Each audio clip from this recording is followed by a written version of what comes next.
આપ જોઈ રહ્યા છો satyday.com પાક્કું ગુજરાતી।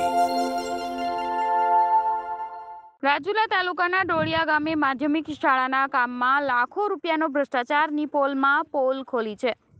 રાજુલા તાલુકાના ડોળિયા ગામે માધ્યમિક શાળાના કામમાં લાખો રૂપિયાનો ભ્રષ્ટાચારની પોલ ખોલતા ડોળિયા ગ્રામ પંચાયતના સદસ્ય સેલારાભાઈ અને હાર્દિકભાઈ ટાંક દ્વારા ભ્રષ્ટાચારની પોલ ખોલી રહ્યા છે। હલકી ગુણવત્તાના બેલાનું ચણતર કરી રહ્યા અને રેતી પણ ધૂળ જેવી નાખી રહ્યા છે। ત્યારે ડોળિયા ગ્રામ પંચાયતના સદસ્ય સેલારભાઈ દ્વારા તાલુકા વિકાસ અધિકારી અને જિલ્લા વિકાસ અધિકારીને લેખિતમાં રજૂઆત કરવામાં આવી હતી। આવા કોન્ટ્રાક્ટ ઉપર કાયદેસરની કાર્યવાહી કરવાની માંગ ઉઠી હતી। ત્યારે ડોળિયા ગ્રામ અને લોકો દ્વારા સરપંચ અને કોન્ટ્રાક્ટર ઉપર રોષે ભરાયા હતા।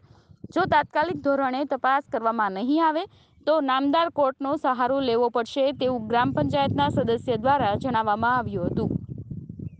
satyday.com અમરેલી। મારું નામ શેલારભાઈ ભગવાનભાઈ ફોકા। શું આપને સમસ્યા? આ બિલ્ડિંગનું જે કામ છે એમાં નબળી કક્ષાનું કામ થાય છે। વેકરો છે, સાવ ધૂળ માટી જેવો વેકરો છે અને પછી જે આનું પુરાણ કામ કરેલું છે તે બાજુમાં ખાડા કરી અને પુરાણ કરેલું છે અને બેલા પણ છેલ્લી ક્વોલિટીના સેકન્ડ વાપરેલા છે। મારું નામ હાર્દિક જયંતિભાઈ જેઠવા છે। શું આપની સમસ્યા છે?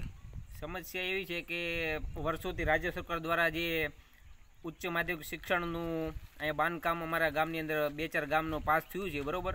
તો એની અંદર અમે અહીંયા સ્થળ ઉપર આવી અને તપાસ કરી હતી। ત્યારે કામ ચાલુ થવાનું હતું ત્યારે અમે એસ્ટિમેટ પ્લાન પહેલાં માંગ્યા હતા, ત્યારે અમને આપ્યા નહોતા। ત્યારબાદ અમે જિલ્લા વિકાસ અધિકારીને પત્ર લખી અને લેખિતમાં રજૂઆત કરી હતી કે અહીંયા જે ઉચ્ચ માધ્યમિક શિક્ષણનું કામકાજ છે તે એની અંદર બહુ મોટો ભ્રષ્ટાચાર છે અને આ એક બાળકોનું ભવિષ્ય કહેવાય, એની અંદર ભ્રષ્ટાચાર કોઈ પણ સમસ્યાની ચલાવી લેવામાં નહીં આવે। YouTube પર જાઓ અને અમારી ચેનલ satyday.com ને સબસ્ક્રાઇબ કરો અને બાજુમાં જે નાની ઘંટી છે તેમને ક્લિક કરો જેથી અપડેટ ન્યૂઝ તમારા સુધી પહોંચી શકે।